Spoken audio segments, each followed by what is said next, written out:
안녕하세요. 그동안 평안하셨습니까? 예, 같이 기도하겠습니다.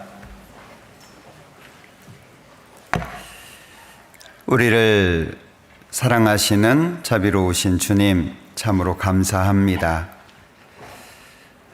하나님의 사랑과 은혜 가운데 예수님의 보혈을 마음속에 믿을 수 있도록 도와주시고, 예수님과 또 십자가의 그 큰 사랑을 마음속에 새기고 하나님의 자녀로서의 삶을 허락해 주신 것 너무나도 감사합니다.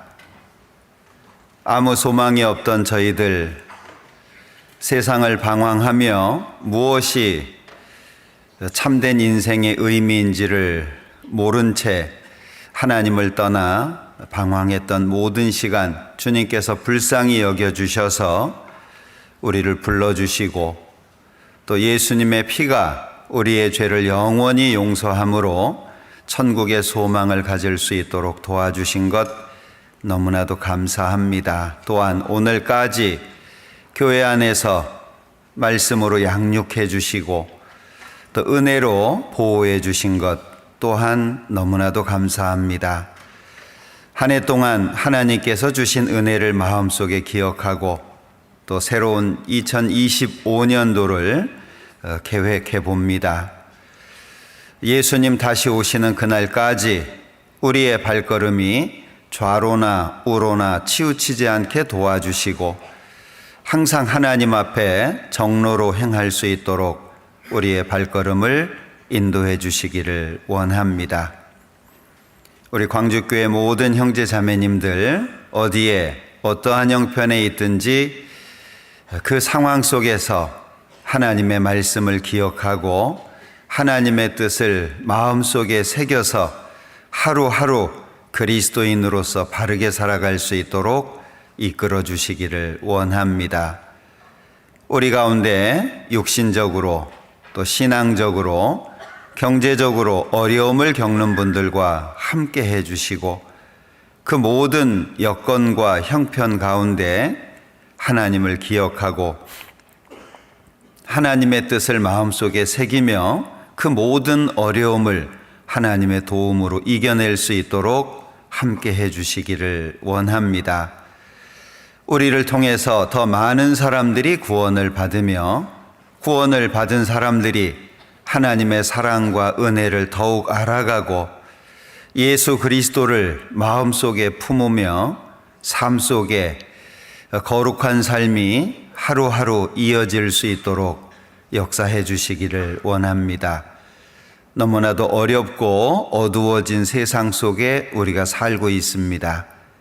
세상과 타협하지 않도록 또 세상을 바라보면서 마음의 상처를 입지 않도록 주님의 은혜가 더욱 크게 우리 모든 분들 마음속에 새겨질 수 있도록 도와주옵소서. 오늘 모든 시간을 통해서 각 사람 마음속에 합당한 대로 은혜로 채워주시고 힘있게 살아가는 한 주가 될 수 있도록 역사해 주시기를 원합니다. 모든 시간 함께 해주시고 도와주시옵소서. 예수님의 이름으로 기도합니다. 아멘. 고린도 전서 2장 찾겠습니다. 고린도 전서 2장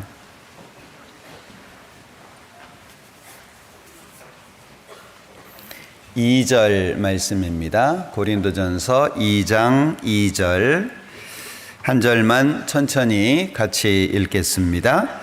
내가 너희 중에서 예수 그리스도와 그의 십자가에 못 박히신 것 외에는 아무것도 알지 아니하기로 작정하였음이라. 벌써 한 해의 마지막 주에 와 있습니다. 많이 아쉽기도 할 거고 또 올해 계획했던 많은 일들이 어떤 것은 이루어지기도 하고 어떤 것은 또 아직 기도 중인 경우도 있을 거라고 생각을 합니다. 한 해의 시작과 마지막을 주신 것은 또 다른 하나님의 은혜라고 생각을 합니다. 잘 못했던 것을 되돌아보고 새롭게 시작할 수 있는 기회이기도 하고, 또 새로운 시간이 주어진다는 것은 뭔가 새로운 마음과 다짐을 가질 수 있는 기회이기도 할 겁니다. 잠시 잠깐 오면 오실 리가 오시리니 지체하지 아니하시리라 약속하셨던 주님을 우리는 기다립니다. 그리고 아마 우리보다도 주님께서 더 우리를 만나기를 원하시리라 생각을 합니다. 문제는 예수님은 때가 되면 오실 텐데 그 예수님을 맞이하는 우리는 어떤 모습으로 서야 할까? 사실 교회를 나오는 거 열심히 할 수 있습니다. 모임에 참여하는 거 마음만 들이면 할 수 있습니다. 그리고 교회에서 요구하는 여러 가지 것들 충실히 할 수 있죠. 그런데 중요한 것은 개인적으로 하나님과 예수님 앞에서 자신을 다듬어 가는 것은 결코 쉽지 않습니다. 말씀 시간에 이 자리에 앉아 있는 건 쉽죠. 그런데 이 자리에 앉아 있으면서 하나님께서 오늘 나에게 뭘 주실까? 하나님께서 오늘 어떤 말씀으로 또 어떤 예화로 또는 어떤 내용으로 내 마음을 움직이고 내 마음을 뜨겁게 해 주실까? 기대하고 오셨죠? 죄송합니다. 왜냐하면 아는 만큼 보인다고도 합니다. 원하는 만큼 얻게 됩니다. 똑같이 말씀을 듣지만 어떤 사람에게는 삶을 변화시킬 수 있는 계기가 되기도 하고 어떤 사람에게는 늘 듣는 말씀이거나 또는 주일이기 때문에 듣는 말씀 정도로 끝날 수도 있을 겁니다. 특별한 말씀이라서 그런 것이 아닙니다. 엘리야가 그 마음을 돌이키게 된 것은 세미한 소리입니다. 엘리야야 내가 어찌하여 여기 있느냐 세미한 음성이 들렸습니다. 불이 나기도 하고 지진이 나기도 하고 바람이 불기도 하지만 그 가운데 엘리야의 마음을 움직일 수 있는 무엇인가는 없었습니다.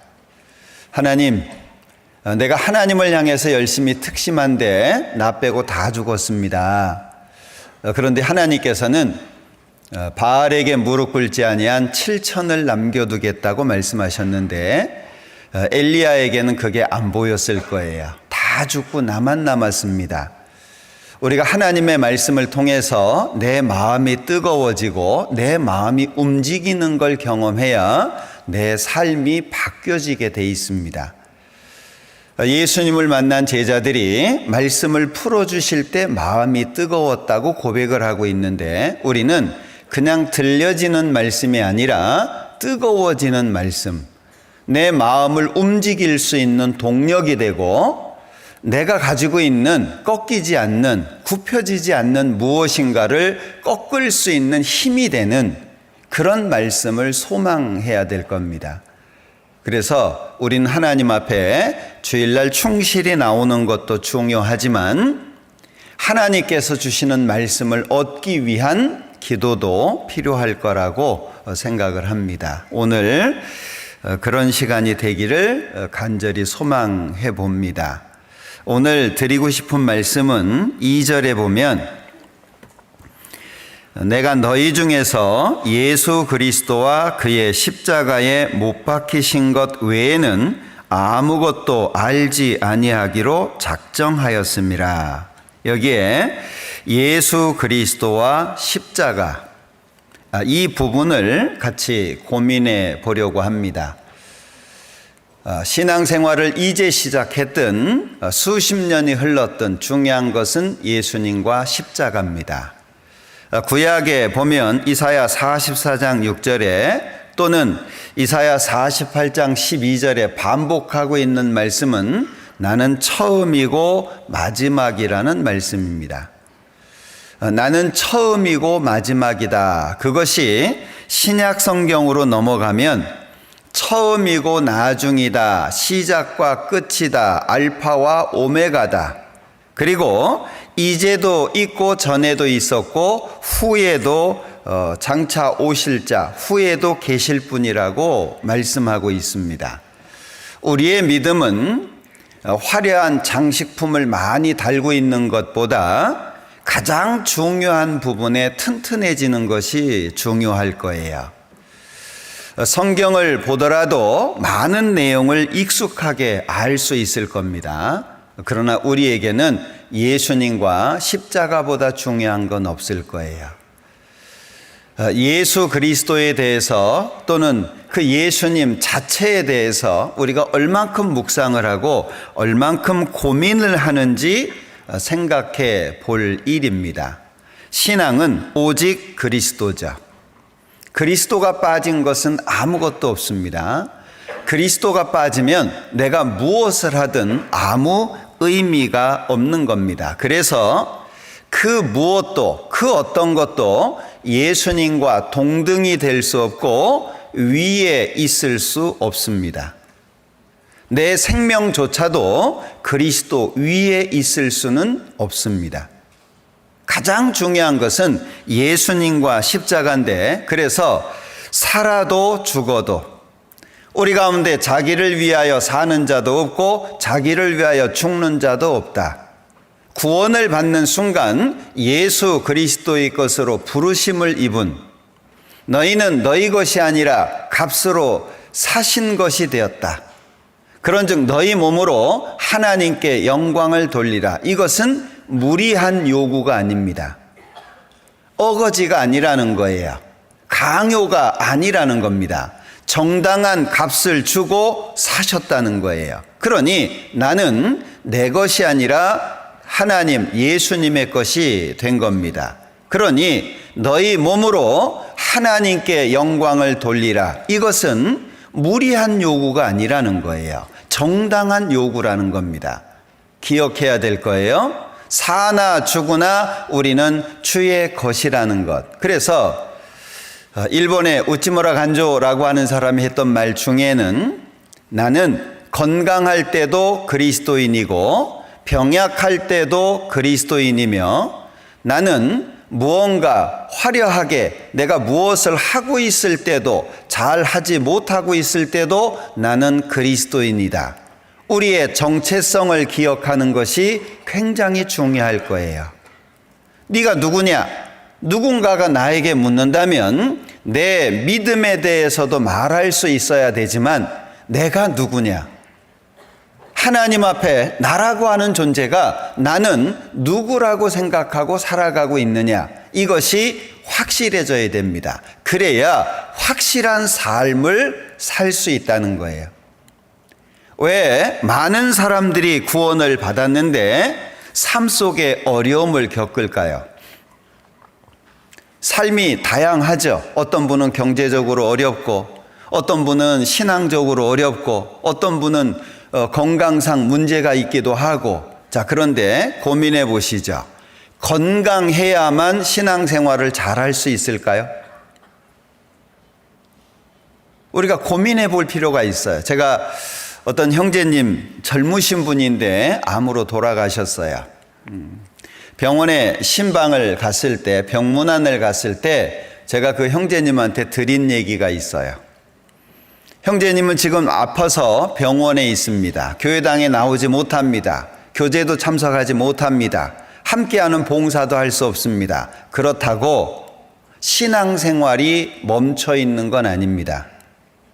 신앙생활이라고 하는 것은 구원을 받은 날부터 죽음에 이르기까지 역사적으로 예수님 오실 때까지의 기간입니다. 잘했느냐 못했느냐가 남는 것이지 신앙생활을 쉬는 건 없어요. 어떤 분은 1년 쉬었어요. 2년 쉬었어요. 라고 말하지만 그것은 신앙생활을 잘못한 것이지 쉰 게 아니에요. 비록 형제님이 병원 침상에 누워 있지만 이 시간에도 형제님은 신앙생활하고 있는 겁니다. 기억하십시오. 우리의 신앙은 개인적으로 죽든지 역사적으로 주님이 오시든지 그래야 끝이 납니다. 그때까지는 고린도전서 3장에 말씀하신 것처럼 두 가지의 집을 짓게 됩니다. 금이나 은이나 보석으로, 나무나 풀이나 지푸로 불로 태워서 공력, 가치를 드러내는데 타서 없어지는 것은 해를 받습니다. 책망을 받겠죠. 남는 것은 상을 받습니다. 결국에 우리는 신앙생활의 목적이 뭘까? 예수 그리스도와 십자가를 바탕으로 해서 건축을 하는 겁니다.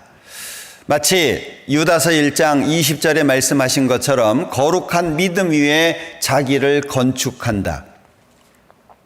신앙생활을 집 짓는 걸로 설명을 한 겁니다. 건축을 하는 거예요. 건축을 하다 보면 한 번에 하는 경우가 거의 없습니다. 설계를 바꾸게 되고 다시 조정하게 되고 또는 이것저것을 옮기게 되고, 왜냐하면 한 번 지은 것은 다시 부시기 전에는 어떻게 하기가 어려워요. 그게 건축이잖아요. 그러니까 처음에 질 때 고민을 많이 합니다. 지어가면서 좀 다른 것들은 변경하기도 합니다. 신앙생활이 그렇다는 거예요. 지나간 시간은 되찾을 수 없는 겁니다. 그런데 앞으로의 시간은 우리에게 기회일 수 있는 거예요. 그러니 지나간 시간에 잘못했다면 앞으로의 시간을 잘할 수 있는 거겠죠? 마치 건축 변경을 하는 것처럼. 그러려면 시작을 바르게 하는 것이 중요합니다. 과연 나에게 예수님은 어떤 존재고 십자가는 나에게 얼만큼의 비중을 갖고 있는가? 예수님은 나에게 어느 정도 영향력을 끼칠 수 있고 십자가는 내 마음속에 얼만큼의 비중을 갖고 있는가? 아마 다 다르겠죠. 여기 바울 사도가 고백을 하고 있습니다. 내가 한 가지 작정했다.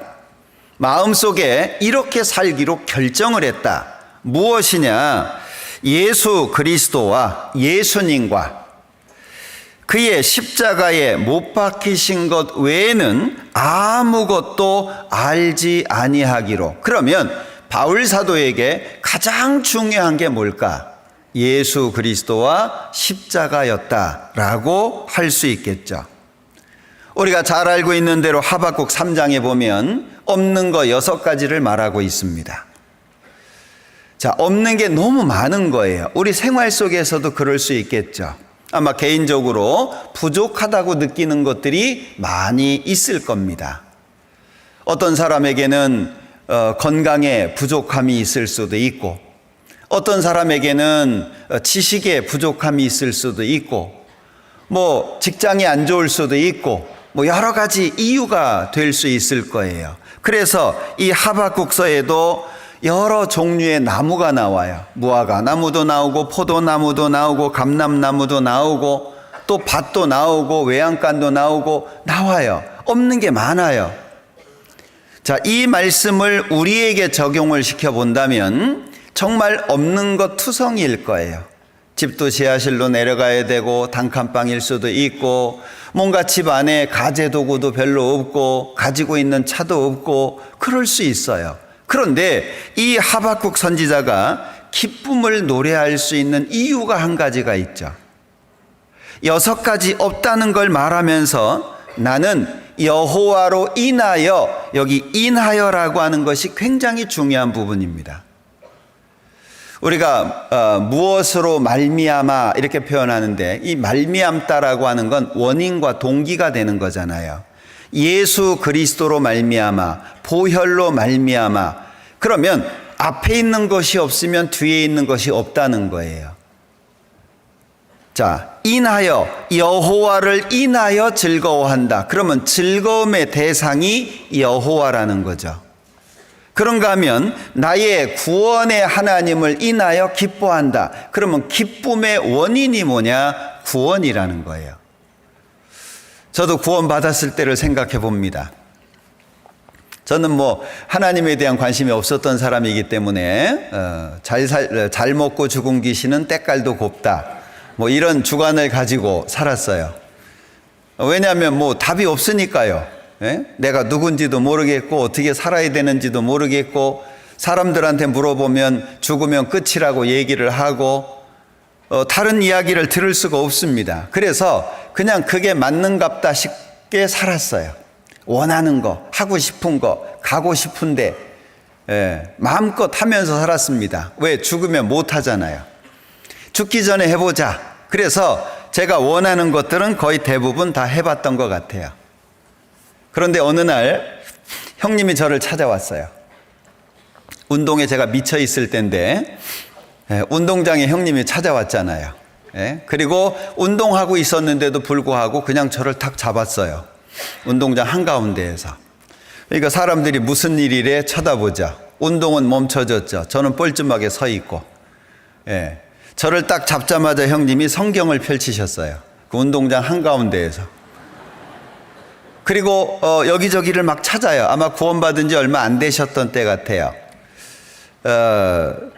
성경을 잘 못 찾더라고요. 근데 막 찾아요.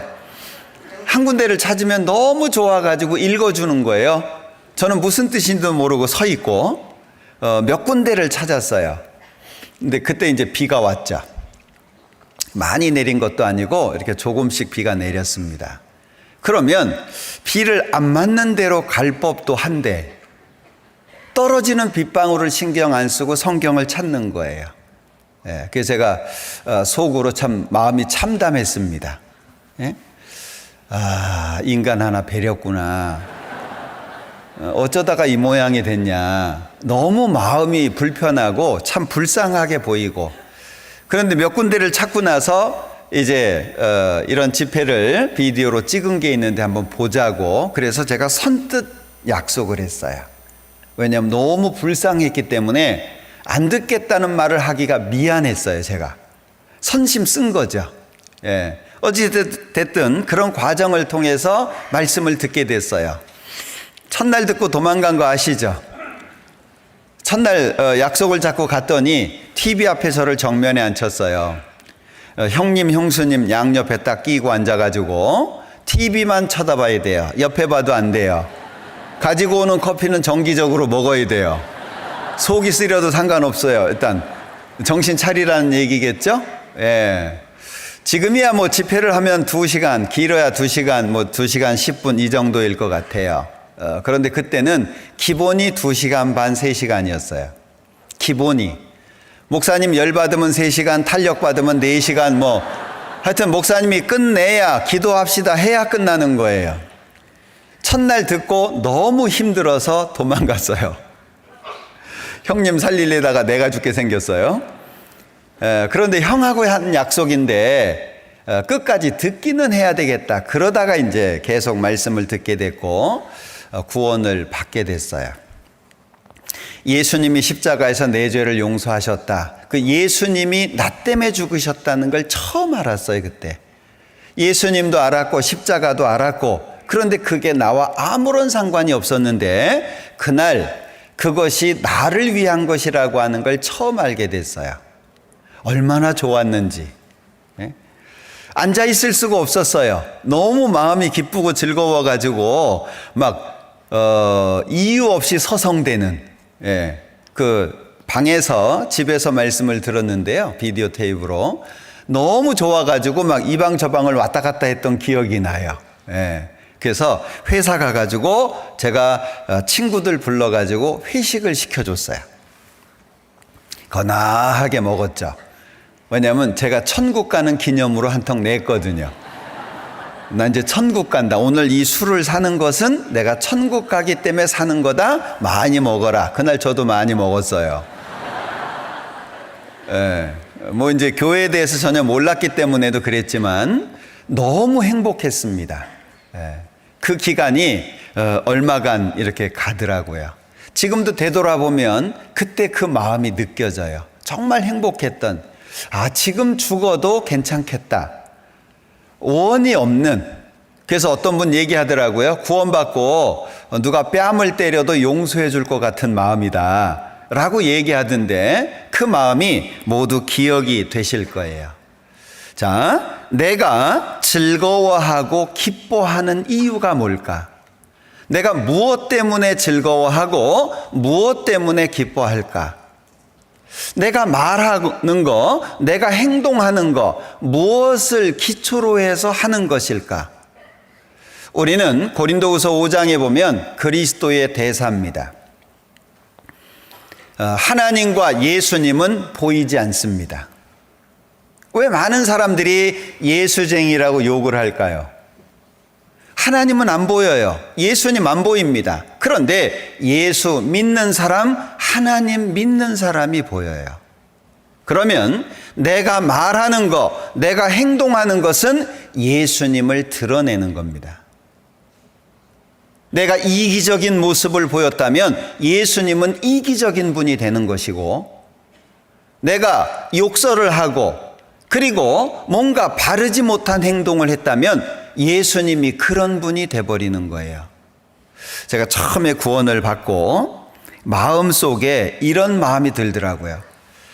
내가 앞으로 살면서 예수님이 싫어하는 건 하지 말아야 되겠다.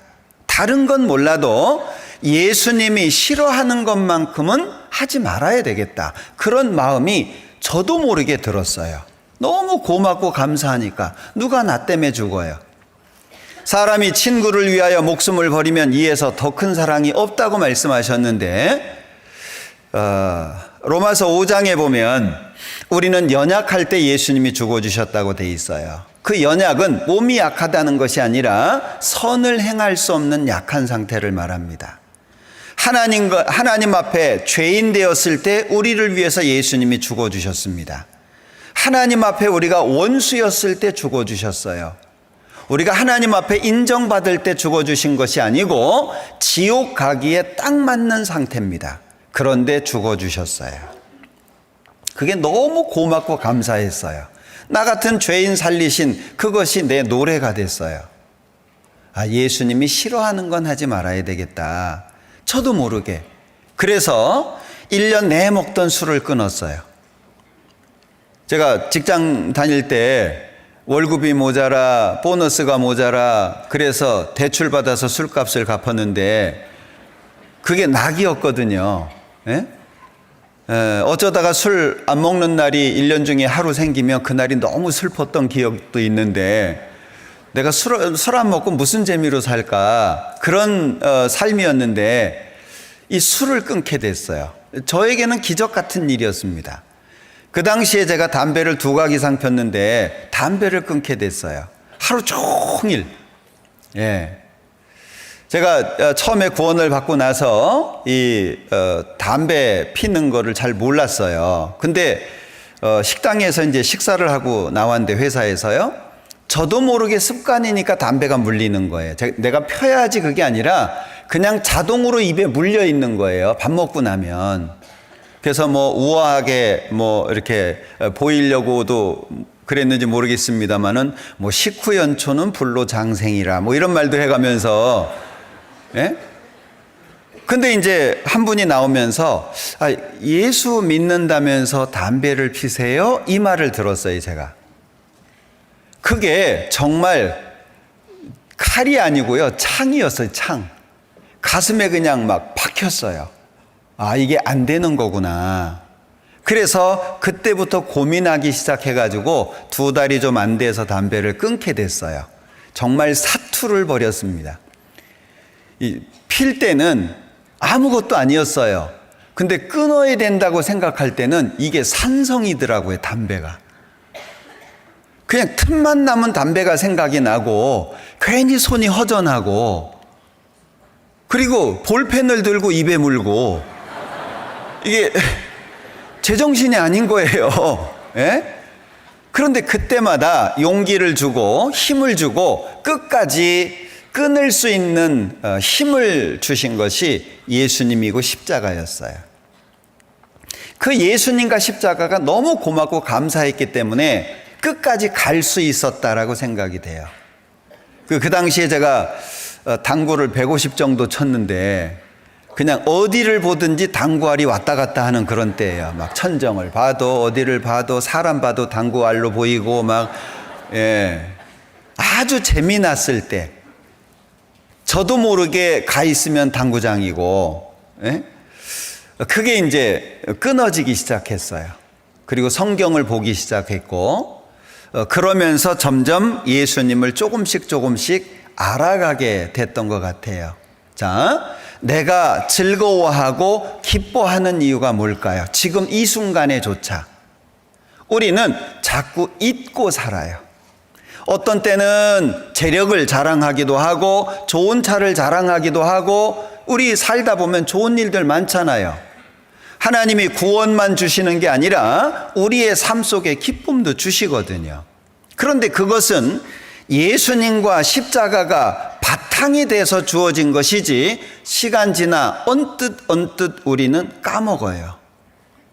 내가 가지고 있는 직분이 우선이 되기도 하고, 내가 구원받은 연수가 우선이 되기도 하고, 뭔가 잘 되고 있는 거, 내가 자랑할 수 있는 무엇인가, 그것이 우선이 되어 예수님과 십자가는 뒷전이 되는 경우도 있어요. 형제자매들을 만나서 교제한다고 모였을 때 내 입을 통해서 과한 농담이 나오기도 하고, 세상 자랑을 하기도 하고, 우리 안에서는 예수님 안에서 십자가로 말미암아 새로운 가족 관계다 말을 해요. 예수님이 십자가에 죽으실 때 마리아를 보고 말씀하셨잖아요. 여자여 보소서 아들이니이다. 아들 아니거든요. 봐라 네 어머니다. 십자가 아래서 새롭게 형성된 이 세상의 모든 관계를 초월하는 예수님의 피로 말미암아 형제요 자매, 우리가 형제 자매라고 부르는 것은 가족이라는 뜻이잖아요. 하나님의 권속이거든요. 그런데 실제 삶을 살다 보면 가족일 수 없게 살기도 하고, 비난하기도 하고, 원망하기도 하고, 내가 어떤 형제에 대한 불편한 마음을 갖고 있으면 그 형제를 구원하신 예수님을 기억하는 게 필요한데 기억이 안 되는 거예요. 저 인간만 없으면 우리 교회가 평화로울 텐데, 저 인간은 굳이 안 나와도 되는데 꾸역꾸역 나와가지고, 예? 구원하신 주님보다 내 마음이 우선되기도 합니다. 불편한 거죠. 예수님과 십자가는 나에게 얼만큼의 영향력을 끼치고 있을까요? 우리는 말씀을 기억하는 것도 필요합니다. 아, 바울 사도가 이렇게 작정했으니까 나도 그렇게 작정하고 살아보자 할 수 있어요. 근데 중요한 것은 작정이 끝이 아니죠. 작정이 끝이 아니에요. 그렇게 살아가려면 많은 시간이 필요합니다.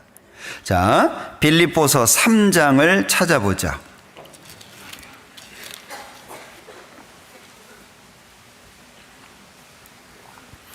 빌립보서 3장 7절. 그러나 무엇이든지 내게 유익하던 것을 내가 그리스도를 위하여 다 해로 여길 뿐더러 또한 모든 것을 해로 여김은 내 주 그리스도 예수를 아는 지식이 가장 고상함을 인함이라. 내가 그를 위하여 모든 것을 잃어버리고 배설물로 여김은 그리스도를 얻고 그 안에서 발견되려 함이니. 자기의 고백을 하고 있습니다. 자, 여기 해로 여긴다라고 하는 것은 우리가 좀 고민해 봐야 될 부분이에요. 우리는 인생을 살면서 크든 적든 내가 좋아하는 것들이 생깁니다.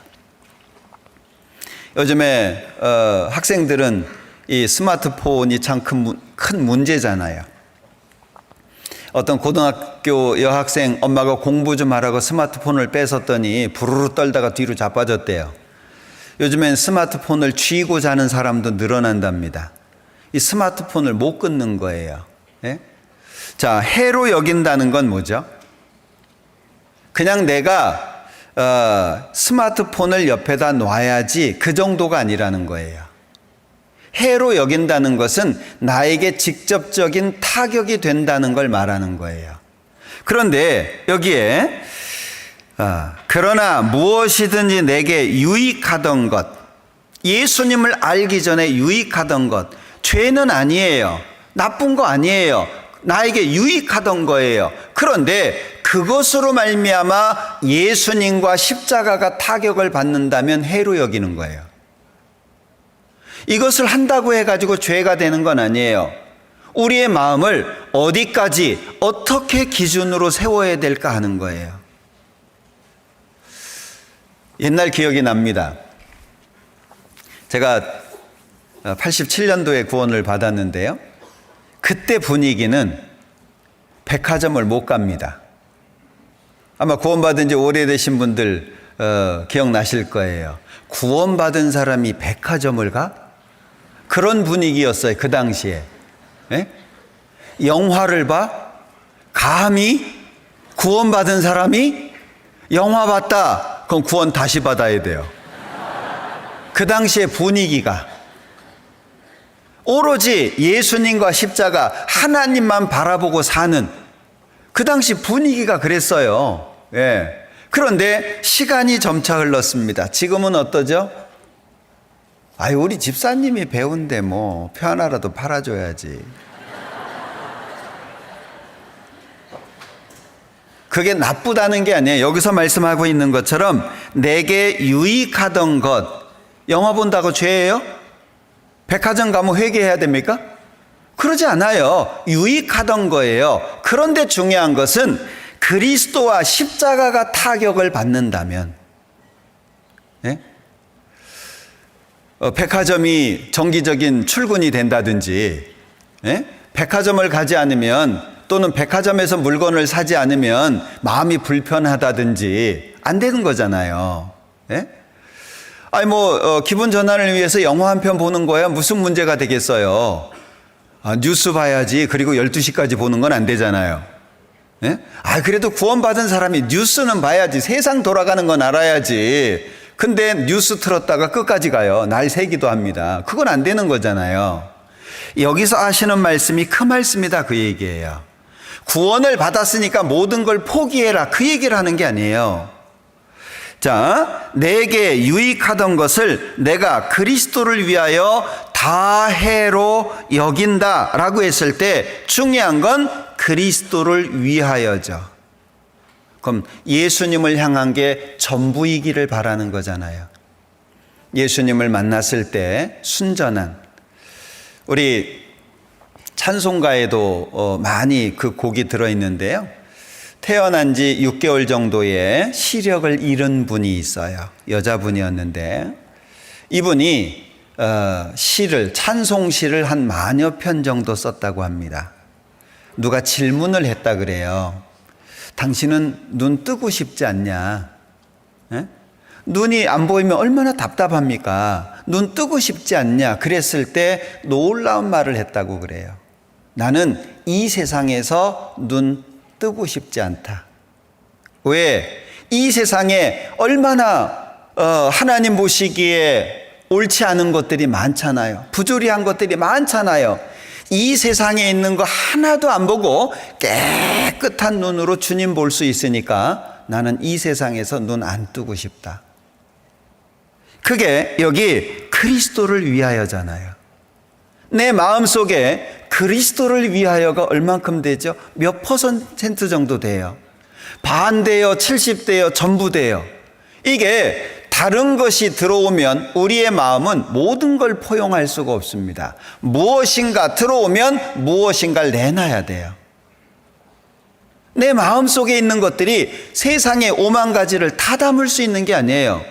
왜? 하나님을 향한 마음이 줄어지고 조금만 어려우면 불평과 원망이 되고 분명히 기억하기로는 죽으면 죽으리이다 기억합니다. 그런데 내가 불이익을 당했다고 생각하면 왜 열이 받죠?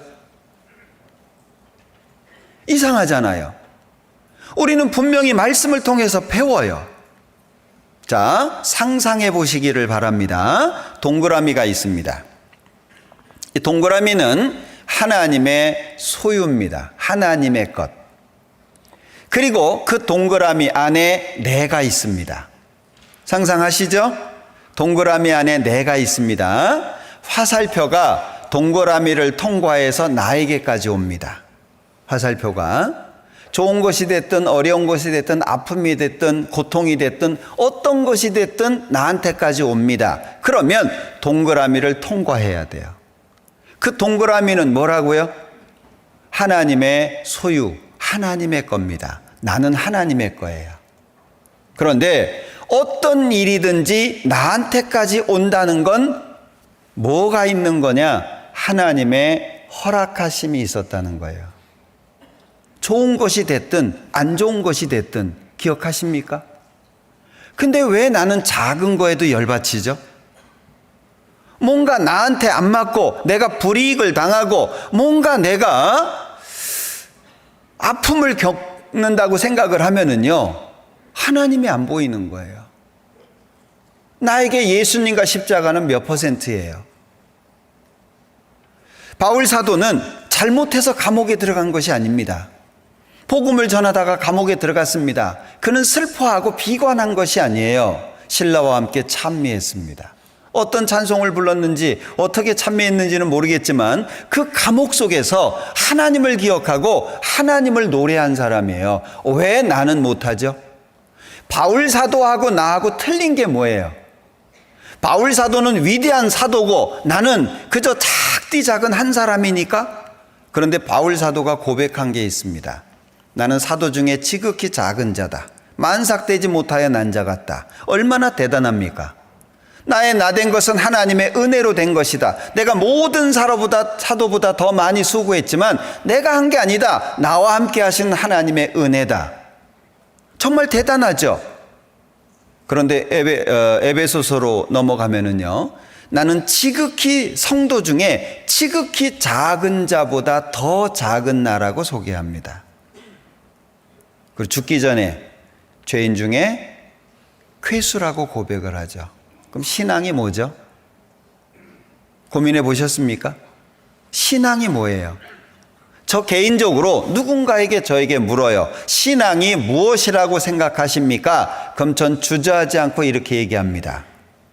작아지고 작아져서 결국에 없어지는 거. 뭐가? 내가 구원을 받고 시간이 흘러가면서 작아지다가 결국에 없어지는 거. 그러면 예수님만으로 꽉 찰 거 아니에요. 왜 지금 어떤 문제가 생겼을 때 내가 튀어나오죠? 이유가 뭐예요? 주님이 작은 거예요. 주님이 나를 누를 수 있는 정도가 안 된다는 이야기잖아요. 바울 사도가 내가 그리스도를 위하여, 목적이 정확하죠. 우리는 그리스도를 위해서 산다고, 또 그런 마음입니다. 그런데 문제는 너무 퍼센테이지가 낮아요.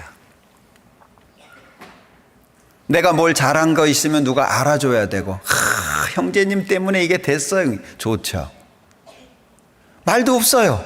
분명히 내가 잘해서 된 건데 말도 없어. 그러면요, 속에서 불편해지기 시작합니다. 네? 내가 잘했어요. 그런데 오히려 책망을 들었어요. 아이, 뭐 하려고 그렇게까지 했냐. 그럼 마음이 어때요? 아따, 이것 봐라. 마음속에 뭔가 불편해지기 시작하는 거예요. 예수님은 어디 계시죠? 하나님은 어디 계세요? 다시 봅니다. 그러나 무엇이든지 내게 유익하던 것을 내가 그리스도를 위하여 다 해로 여길 뿐더러, 마음이죠. 작정이에요. 여길 뿐더러 또한 모든 것을 해로 여김은 내가 내 주 그리스도 예수를 아는 지식이 가장 고상함을 인함이라. 그러면 내 마음속에 작정을 하려면 하나님의 것이 비교할 수 없도록 커야 돼요. 내 마음속에서. 뭐 고민할 게 아니에요. 세상 것과 하나님의 것이 비교가 될 때 뭐 이건 고민할 거리가 아니에요. 그냥 생각할 거 없이 이거. 바울 사도의 마음이에요. 왜? 여기 8절 끝에 그리스도를 얻고 그 안에서 발견되려 함이니. 그럼 바울 사도의 삶의 목적을 여기에서 발견할 수 있죠. 뭐 맨날 성경만 들여다보고 맨날 교회당에만 와 있고 그러란 얘기가 아니에요. 뭐 월급 받으면 다 교회당에다 갖다 바치고 기회 되면 집 팔아서 갖다 바치고 그러란 얘기가 아니에요. 내가 세상 사람을 만날 때에도, 직장에서 일을 할 때에도, 어디에 형제자매님들을 만나서 교제할 때에도, 언제 어디에 있을 때라도 내가 누구냐? 말 한마디를 하더라도, 행동 하나를 하더라도 내가 그리스도를 드러낸다는 것을 기억하고, 누군가가 나를 봤을 때, 아, 이 사람은 진짜 예수 믿는 사람이구나, 참 본받을만 하구나, 표정 하나까지, 말투까지. 어떤 분은 기본적으로 말이 싸나운 분이 있어요. 악한 마음이 아니고 그냥 말이 거친 분들이 있어요. 그런데 말이 잘 바뀌어지나요? 안 바뀌어지잖아요. 그런데 그 앞에다가 7절 중간에 내가 그리스도를 위하여를 집어넣으면요, 안 될 게 있을까요? 내가 그리스도를 위하여 이걸 집어넣고 8절 끝에 그리스도를 얻고 그 안에서 발견되려 함이니. 우린 수학적인 계산 잘하잖아요. 이 땅 70년 80년입니다. 그리고 천국은 영원입니다. 천국을 위해서 투자하는 것이 훨씬 맞다는 거 우리 다 알아요. 모르시는 분 없죠? 문제는 현재 보이는 삶에 자꾸 발목이 잡혀요. 이것 때문에 저것 때문에 불구하고의 신앙이 필요하다는 거예요. 할 수 있어요. 어려운 게 아니에요. 우리가 못하는 걸 주님이 원하는 것이 아니에요. 베드로전서 1장을 한번 보자.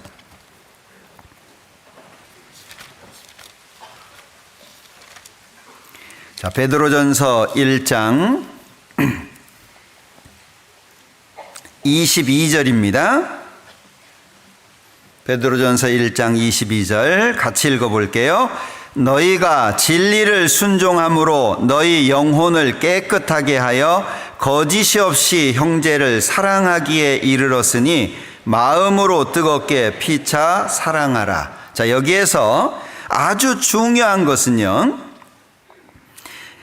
사랑하기에 이르렀으니 할 수 있도록 해 놓으셨다는 거예요.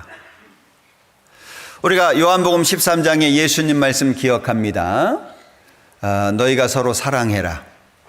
사랑하라는 계명을 기억하잖아요. 내가 너희를 사랑한 것과 같이 너희도 서로 사랑하라. 무리한 요구이실까요? 주님은 우리에게 불가능한 걸 요구하지 않습니다. 문제는 주님의 말씀에 귀를 기울이고 그 말씀을 깊이 있게 고민하고 내 마음을 열어서 그 말씀을 내 안에 집어넣으려고 애를 써야 된다는 거예요.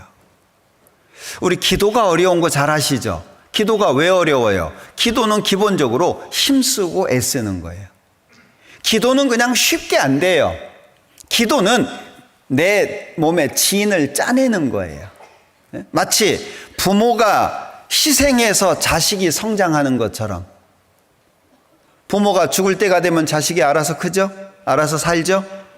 그때까지 부모는요, 이것저것 다 주는 거예요. 그러니까 부모가 늙어서 자녀가 세워지는 거예요. 부모의 헌신이 없으면 자녀가 어떻게 크겠어요? 그것처럼 기도가 그래요, 기도가. 내가 죽어야 되고 내 진이 빠져야 되고, 그러니까 기도는 힘쓰고 애쓰는 게 기본이에요. 왜 기도가 짧아져요? 힘쓰지 않고 애쓰지 않으니까.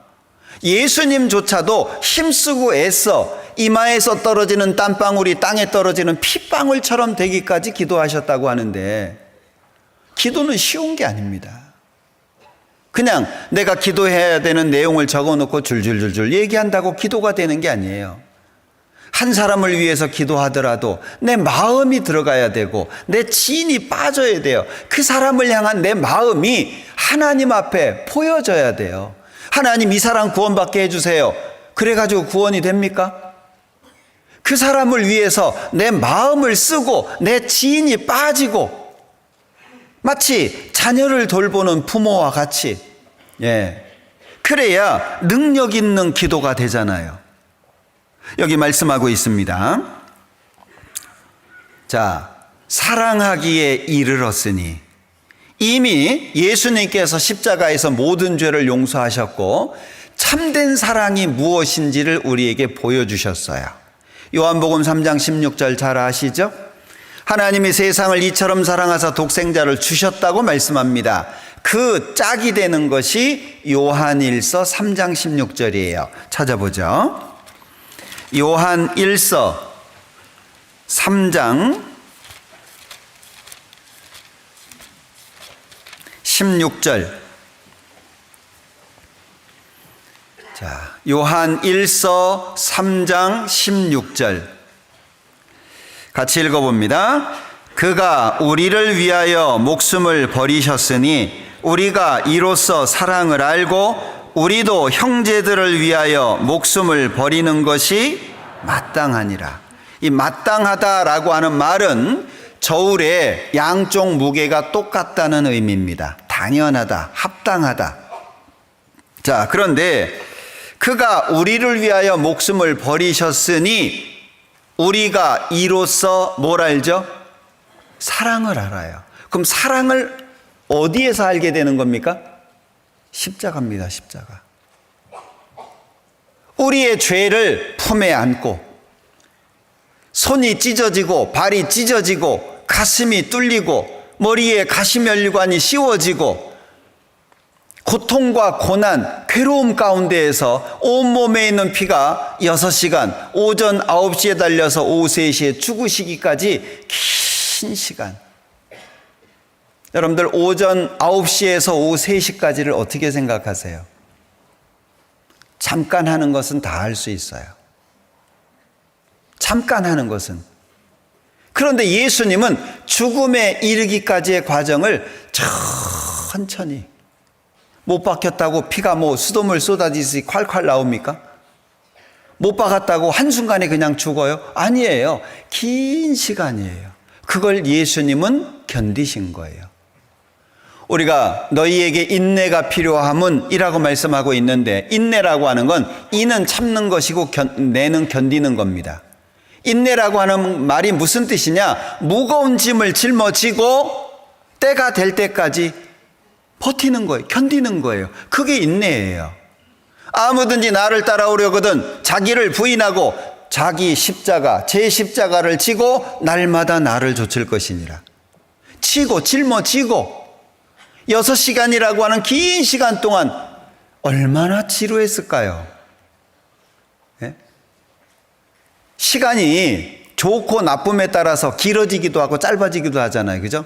재미난 시간을 보낼 때는 시간이 금방 지나가요. 힘든 시간은요, 안 가요. 안 가. 그러니까 설교 시간에 시계를 자꾸 보나 봐요. 예? 안 가. 지금쯤이면 기도할 때쯤 됐는데 안 가, 이게 막. 예. 우리가 스쳐 지나가는 것이 너무 많다는 생각 해보십니까? 너무 소중하고 너무 귀중한 건데 그냥 지나가요.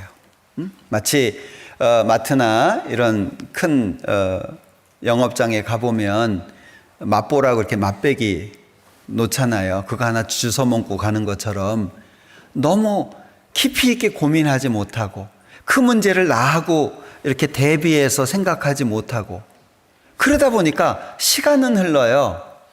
시간을 흘러서 익숙해졌어요. 근데 내 안은 배고파요. 외로워요.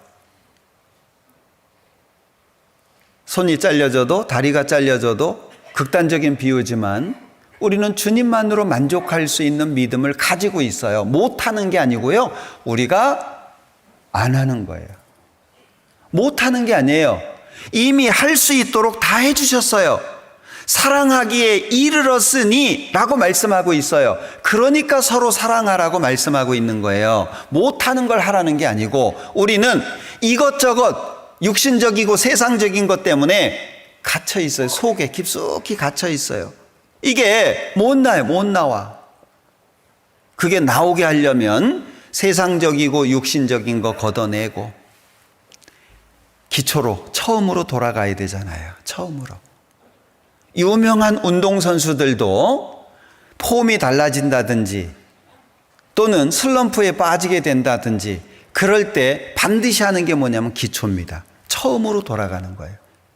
아무리 유명한 선수들도 기초가 무너지면 아무것도 할 수 없는 겁니다. 우리에게 있어서 십자가 그리고 예수님은 전부라는 걸 기억하셔야 돼요. 갈라디아서 6장 14절에 보면 내게는 우리 주 예수 그리스도의 십자가 외에 결코 자랑할 것이 없다. 우리 한 거 많잖아요. 인도해가지고 누가 구원받기도 하고, 어려웠는데 말로 위로해가지고 신앙을 세우기도 하고, 힘든 사람 도와주기도 하고, 우리 좋은 일들 많잖아요. 그런데 그것보다 먼저 기억해야 될 것이 있어요. 제가 자주 드리는 말씀 중에 한 가지입니다. 사람과 친하다고 하나님하고 친할까? 저는 가능하면 이렇게 묵상하다가 생각을 하다가 마음속에 위로가 되거나 기준이 되는 그런 말씀들이, 그런 내용들이 있다면 문장으로 만들어 보려고 애를 씁니다. 왜냐하면 그래야 기억이 잘 되거든요. 우리 왜 기억하는 거 있잖아요. 이 또한 지나가리라 이런 거. 그 내용만 기억을 해도 마음속에 힘이 되고 위로가 되는 게 있는 거예요. 하나님이 답이다. 다른 내용 아무것도 없어요. 그냥 하나님이 답이에요. 그것만 기억을 해도 어려움 속에서 충분히 위로받을 수 있거든요. 제가 신앙생활의 기준 속에서 고민했던 것 중에 한 가지가 뭐냐? 사람하고 친하다고 하나님하고 친하냐? 어떻게 생각하셔요? 십자가를 보면 세워지는 게 먼저죠?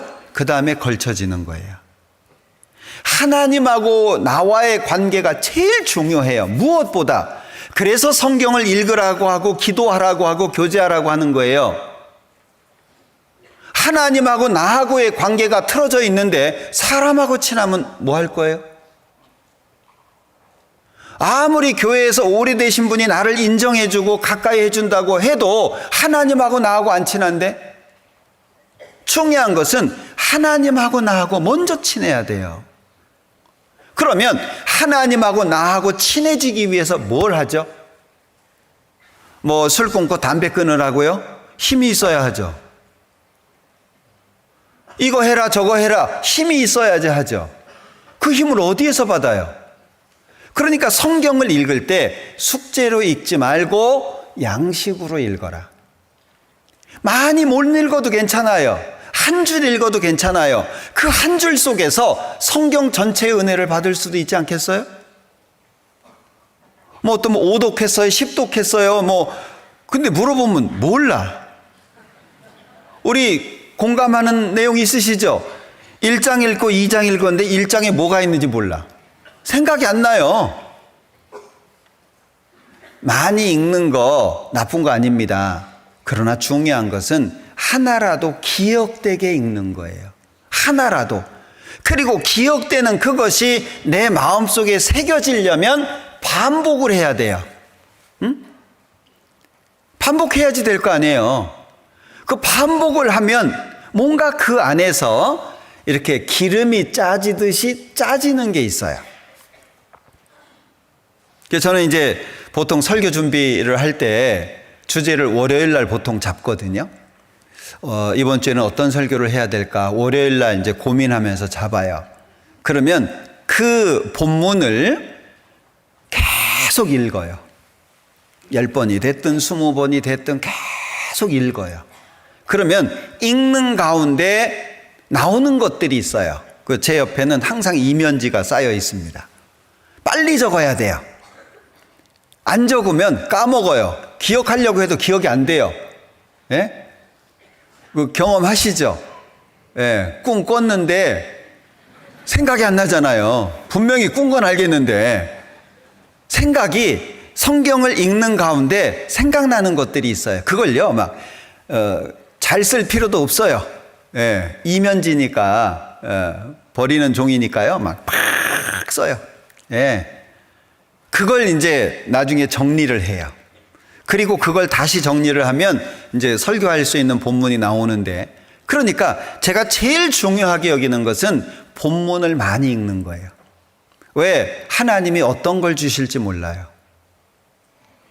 하나님이 저에게 뭘 주실 거 아니에요. 설교할 때도 설교하는 게 중요하진 않아요. 제가 먹는 게 중요해요. 제가 좋아야 누구한테 줘도 좋을 거 아니에요. 제가 맛있게 먹은 걸 누구한테 맛있게 줘야지. 먹어봤는데 맛이 되게 없어요. 그거 치우려고 누굴 줄 수는 없잖아요.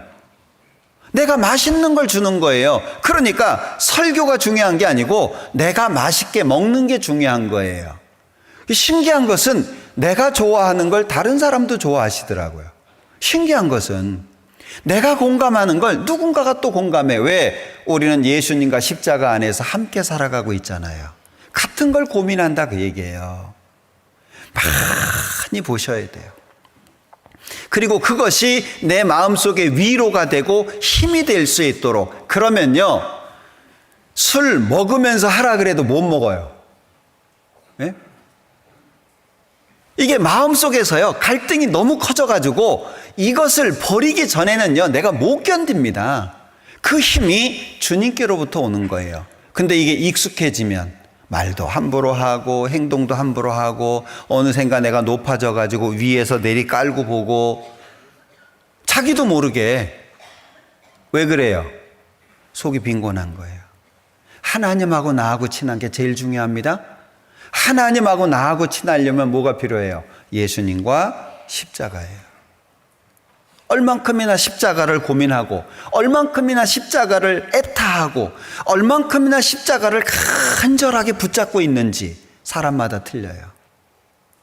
어느새 익숙해져 가지고 등에 걸고 다니는 사람도 있어요. 액세서리처럼 목에 걸 수도 있어요. 옆에 차고 다닐 수도 있어요. 나는 십자가를 얼만큼이나 간절하게 붙잡고 그 십자가에 매달려 있냐. 얼만큼 간절하게. 그것이 우리의 삶을 바꿀 것이고 그것이 하나님께로부터 나에게 오는 능력을 힘있게 할 거예요. 내가 안 바뀌어지는 게 아니에요. 바꿀 수 있는 노력을 안 한 거예요. 바뀌어지게 돼 있습니다. 분명히 바뀌어지게 돼 있어요. 사람의 본성은 바뀌어지지 않는다고 말합니다. 그러나 그 본성을 거스르게 할 수 있는 것이 하나님의 능력이잖아요. 사람으로서는 할 수 없지만 하나님으로서는 다 하실 수 있다. 나 못 바꾸겠어요? 하나님이 나 정도 되는 사람 못 바꾸겠습니까?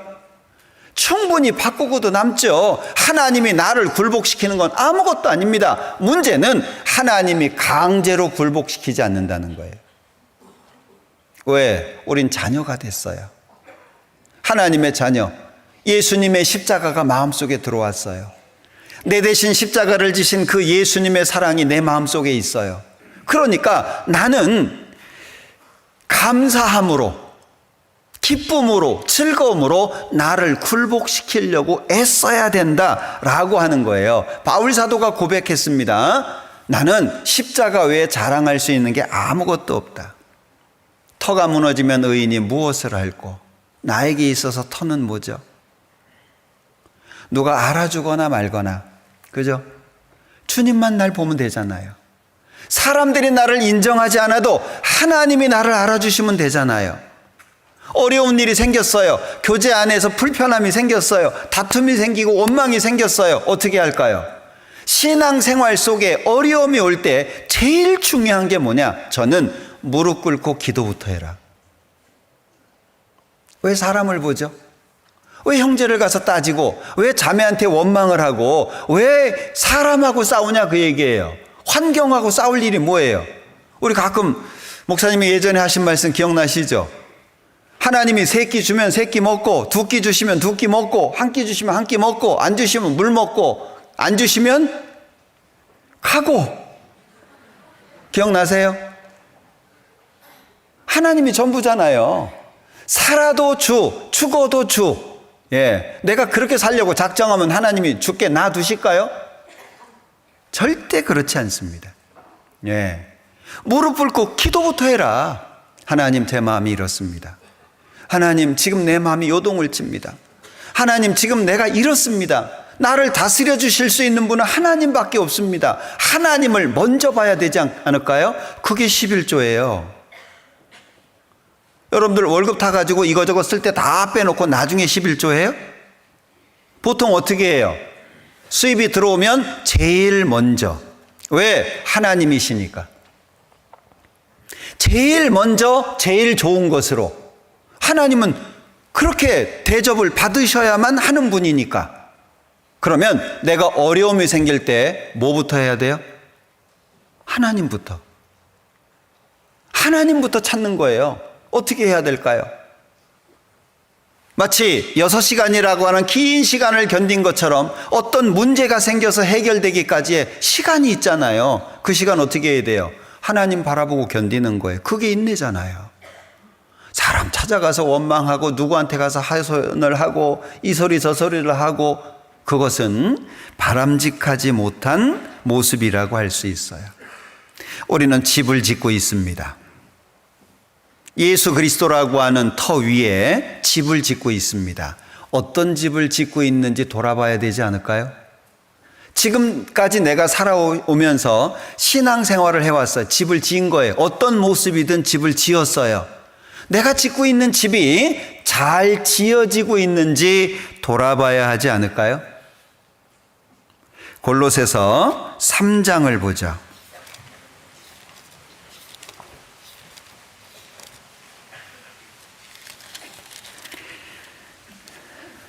골로새서 3장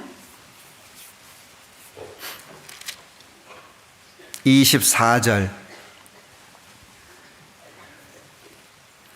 이는 유업의 상을 주께 받을 줄 알미니 너희는 주 그리스도를 섬기느니라. 섬기는 사람의 자세죠. 자, 예수님. 고린도서 8장에 보면 예수님은 부요하신 자로서 너희를 위하여 가난하게 되셨다 그랬어요. 왜? 그의 가난하게 되심, 그의 가난함으로 인하여 우리를 하나님에게까지 이끌어 올리려고, 부요케 하시기 위해서. 그러면 생각해 보세요. 예수님, 하나님이 사람의 몸으로 이 땅에 오시려면 어떻게 해야 되죠? 하나님으로 못 와요. 내려놓고 버려야 돼요. 신적인 권세, 신적인 영광, 신적인 능력 다 내려놔야 돼요. 예수님 이 땅에 오셨어요. 아주 낮고 천한 이 땅에 죄인의 형체를 가지고, 그리고 목수라고 하는 천대받는 직업을 갖고 있는 사람에게 이 땅에 오셨어요. 누울 곳도 없어요. 짐승 구유에 누우셨어요. 예수 그리스도, 우리 뭘 고민해야 되죠? 제가 예전에 인도라고 하는 곳에 선교를 갔다 오면서 정말 마음이 슬펐던 때가 있어요. 그 인도라고 하는 곳에 가면 철길 주변에 사람들이 많이 삽니다. 철길은 국가 땅이기 때문에 쫓아내는 사람이 없어요. 거의 천막입니다. 애들은 뻘벗고 다니고요. 그리고 이 천은, 조그만 개천은, 이거는요, 또랑, 이거는 완전히 그냥 더러운 물이고요. 근데 거기서 천막 대충 쳐놓고 땅은 맨 땅입니다. 사는 사람들이 있어요. 왜 거기서 사냐? 국가 땅이니까 쫓아내진 않아요. 거기를 한번 가봤거든요. 돌아오면서요, 너무 하나님 앞에 죄송한 거예요. 아, 내가 가지고 있는 게 너무 많구나. 내가 가지고 있는 게 너무 많아요. 냉장고가 있어요. 선풍기가 있어요. 침대가 있어요. 아무것도 없는 거예요. 어떤 집은 신방을 갔더니 집에 들어갈 수가 없어요. 왜? 불이 없어요. 그래서 마당에서 교제를 했네요. 밤에 방은 캄캄해요. 불이 없어요. 아, 내가 너무 많이 가지고 있구나. 그것 때문에 오는 내내 마음이 너무 슬펐어요.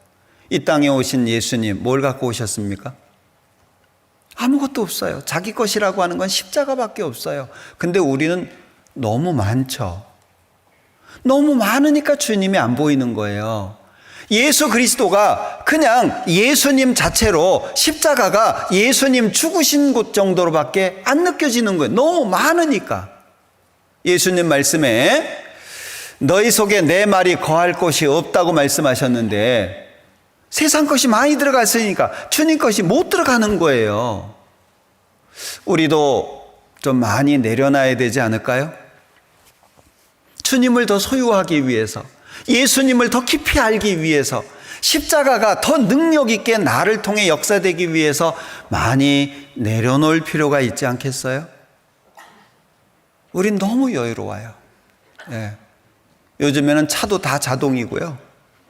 요즘에 나오는 차는요, 운전도 쉬워졌어요.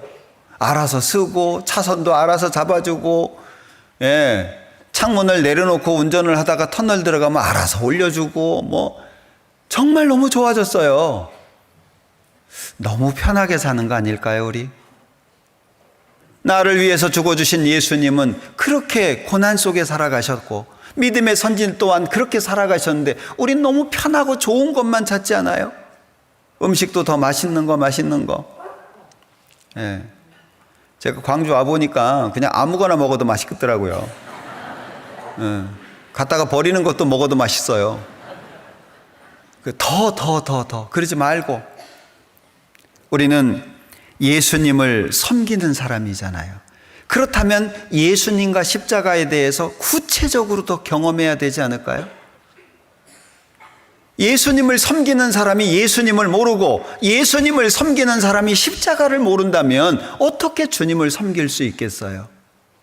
우리 내려갑시다. 내려놓읍시다. 할 수 있어요.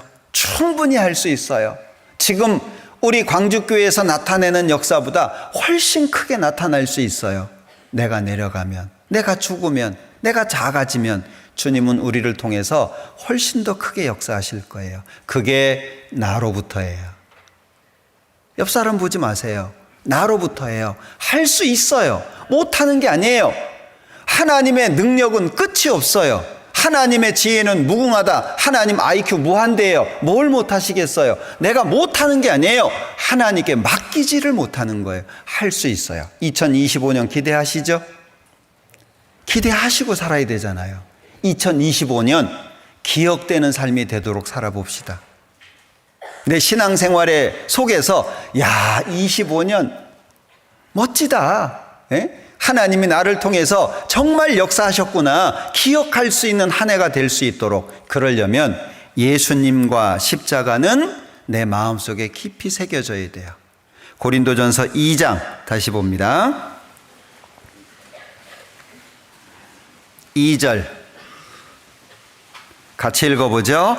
내가 너희 중에서 예수 그리스도와 그의 십자가에 못 박히신 것 외에는 아무것도 알지 아니하기로 작정하였습니다. 2025년이 이런 한 해가 되기를 간절히 소망합니다. 기도하겠습니다. 우리를 사랑하시는 자비로우신 주님, 참으로 감사합니다. 예수님을 더 알기를 원합니다. 십자가를 더 깊이 있게 마음에 새기기를 원합니다. 우리 광주교회 모든 형제 자매님들 마음속에 예수님이 전부이며 십자가가 전부이기를 간절히 소망합니다. 예수님을 점점 알아가고 십자가의 능력을 더욱 경험하는 2025년이 될 수 있도록 도와주시기를 원합니다. 한 사람 한 사람 일일이 보살펴 주시고 어디에 있든지 그리스도인으로서 합당하게 살아갈 수 있도록 축복해 주옵소서. 전 세계 모든 곳에서 복음이 전해지고 있습니다. 선교사님들과 가족들, 함께하는 믿음의 식구들을 기억해 주시고 동일한 하나님의 능력으로 강건케 하시고 전 세계에 주님 오시기 전에 더 많은 사람들이 구원을 받음으로 하나님께 영광이 될 수 있도록 축복해 주옵소서. 예수님의 이름으로 기도합니다. 아멘. 찬송